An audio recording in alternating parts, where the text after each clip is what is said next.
Welcome to this deep dive from Search Insights Academy. I am Jay. And I am Minnie. And today, oh boy, are we diving into something big. We're tackling headless CMS architecture, something that's honestly been breaking SEO strategies left, right, and center. And by breaking, she does mean destroying. Exactly. Look, if you've gone headless and watched your traffic just vanish, or maybe you're thinking about it, but you're having nightmares about losing everything you've built organically, then seriously, this deep dive is absolutely for you. Yeah, we're going to unpack the fundamental technical issue here, the thing that's causing perfectly good sites to just tank in search results. And those JavaScript pitfalls that catch everyone out, even really smart teams. We'll look at those and then contrast it. We'll show you the exact strategies that took one company from a pretty painful 52% drop in organic traffic Ouch. to an incredible 127% increase. Wow. Okay, that's the kind of story we need. And we'll give you our quick framework for picking the right rendering strategy, right? Because getting that wrong is, well, it's the difference between waiting weeks for Google to index you or just days. Weeks versus days. A significant difference. So stick around for our rendering reality check. Mhm. We're going to bust some big myths around headless SEO. Yes. And then we'll lay out a super practical 8-week roadmap to get you started or, get you back on track. Okay. All right, reality check time. So everyone's rushing to headless, right? It's the shiny new thing. But it feels like, I don't know, people are missing something fundamental. What is the core problem? It's what we call the rendering gap. Think about a traditional CMS, like WordPress, for example. Someone requests a page. Right. The server pulls the content, pulls the template, puts them together, and sends back a fully formed HTML file. Simple. Okay. So Googlebot shows up, sees everything straight away. Content, links, meta tags, boom, it's all there. But headless is different. You've split things up. The content's over here, the presentation's over there. Precisely. The headless CMS. It just sends raw content, usually through an API. Your front-end application, often built with JavaScript, React, Vue, whatever. Yeah.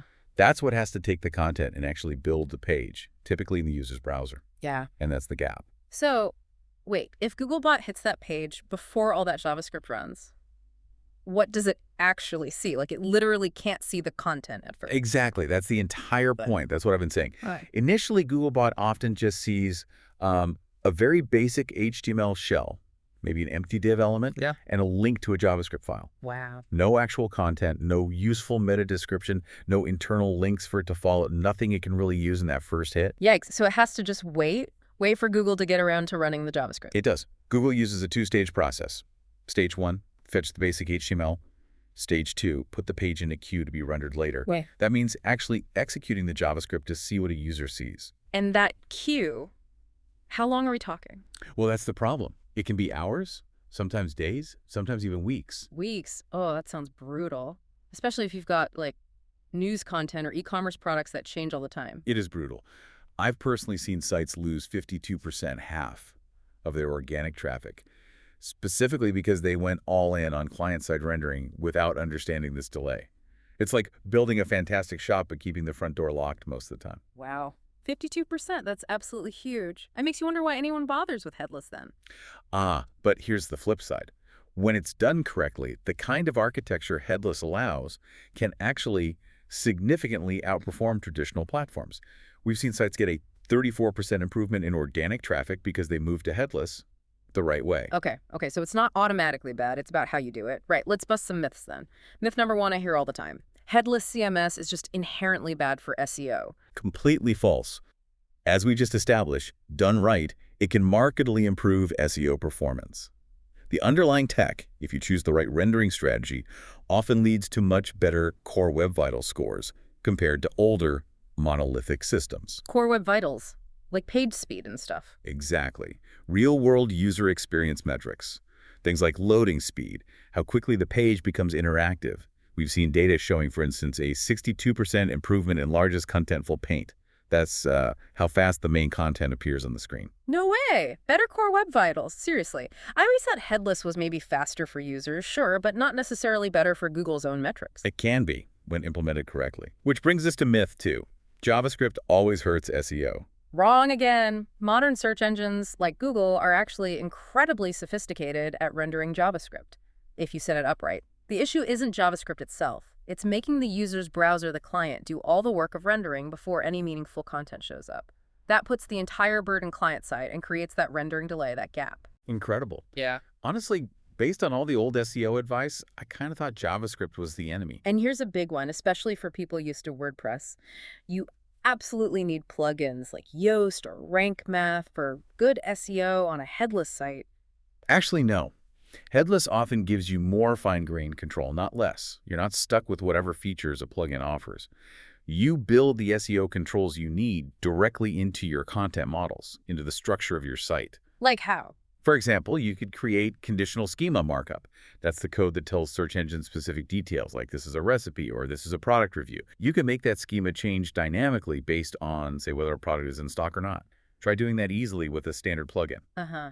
Okay, I see. So it's not less control, it's just control you have to build yourself. That makes a lot more sense. But yeah, definitely sounds like more technical planning up front. It does shift the work, absolutely, which is why understanding the tech is so vital. So let's unpack those rendering options properly. You basically have three main paths: CSR, SSR, and SSG. Okay, CSR, client-side rendering. You hinted this is the bad one. For public websites, you want ranked.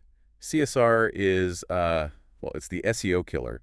When Googlebot first crawls a pure CSR page, what does it see? The empty shell thing. An empty div, maybe a script tag. That's essentially it.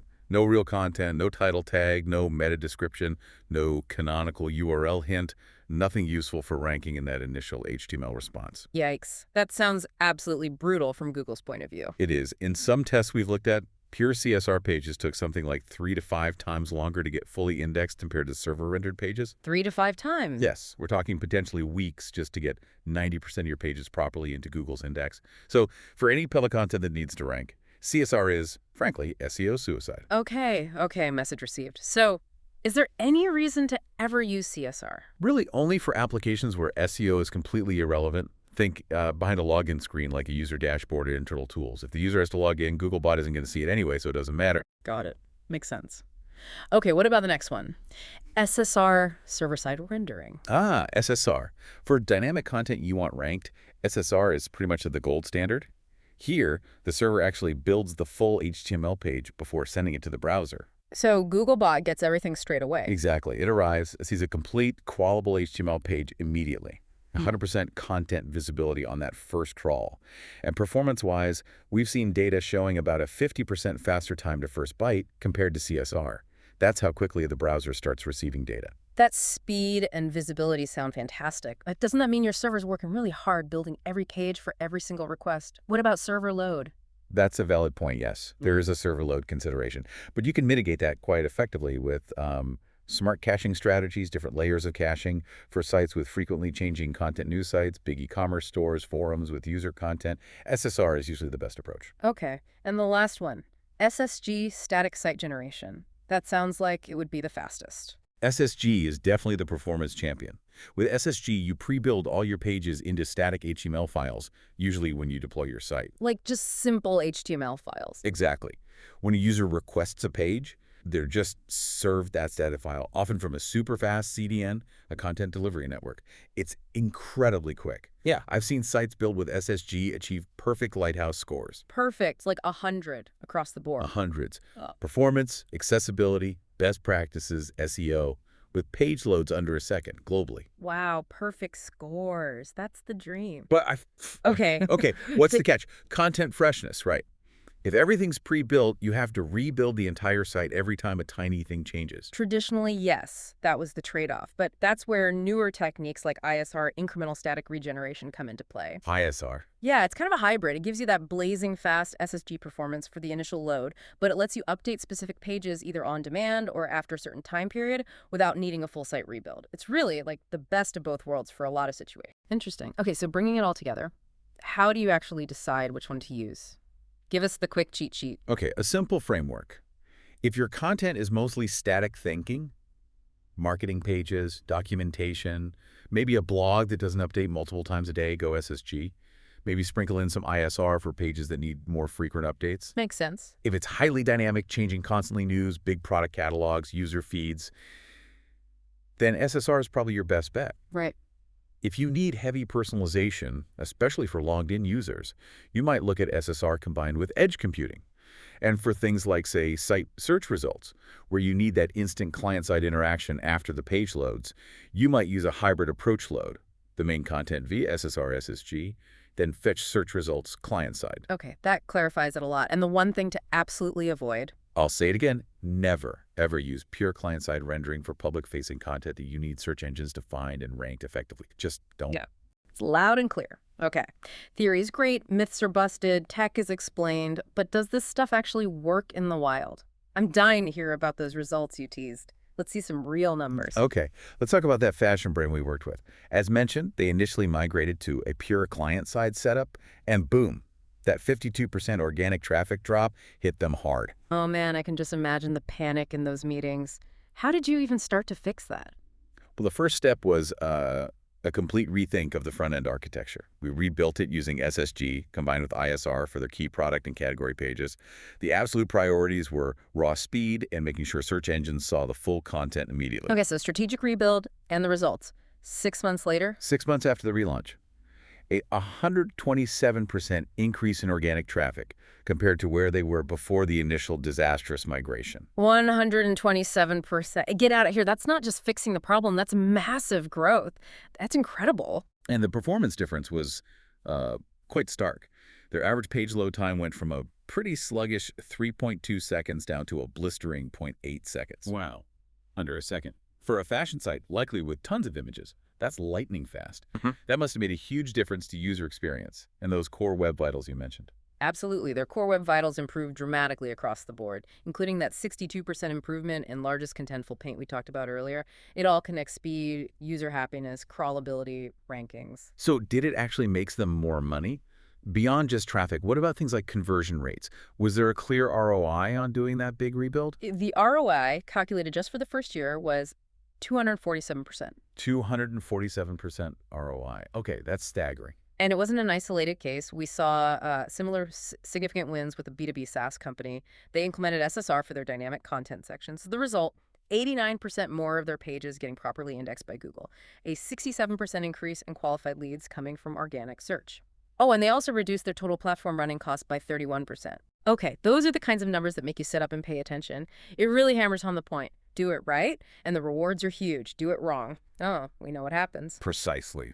So let's say someone listening is convinced they're ready to build a headless site the right way for SEO. What are the absolute technical must-haves? Where they need to focus their build efforts? Let's get tactical. Right. First thing, absolutely critical. Meta tag management. This isn't like WordPress where you install a plugin and it handles titles and descriptions. You had to build a system. Build it yourself. Yes. Code a system to dynamically generate unique meta titles, meta descriptions, and crucially, canonical URLs for every single page type, every piece of content. You might think of it as creating your own central meta tag service or something similar. Ah, okay. So this is where that granular control we talked about in the myth busting comes in. It's not automatic. You actually engineer it. Gotcha. Exactly. Next up, structured data. You get a robust way to implement structured data, preferably using JSON LD. That's what Google recommends. The schema markup stuff. Correct. And again, you likely need different templates or generators for different types of content. This is an article, a product, Yeah. an FAQ, a how-to. You need to tell Google explicitly what each page is about. Okay, what else is non-negotiable? URL structure. Clean, logical, human-readable URLs are essential. You need solid logic for generating slugs, that last part of the URL. And critically, especially during a migration, you need a bulletproof redirect management system in place. Don't lose link equity through broken redirects. Right, redirects are huge. Also, your XML sitemaps need to be dynamic. They can't be static files you update manually.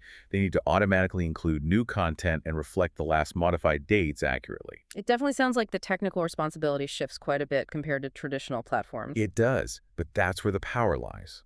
And this leads to something I feel quite strongly about. Content modeling. This is fundamental.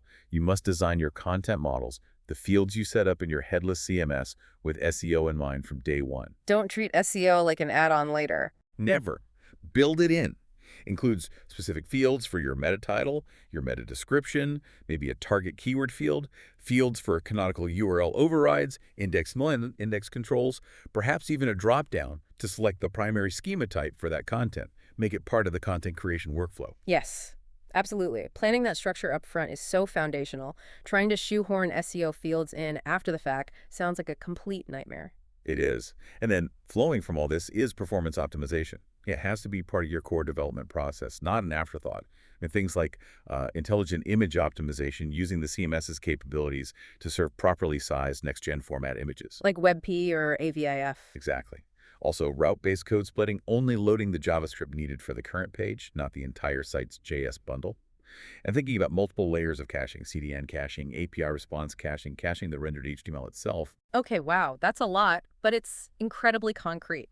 So this has been fantastic, super detailed, but maybe someone listening is feeling a bit overwhelmed, but they're ready to do it right. How do we make this truly actionable?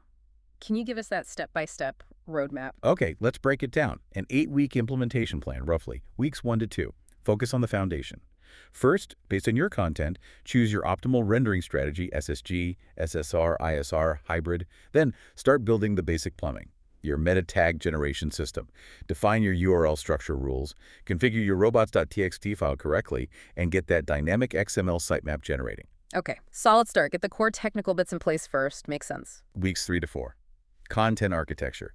This is where your developers and your content strategists really need to sync up. Design those SEO-ready content models in the CMS, all those fields we discussed. Add validation rules.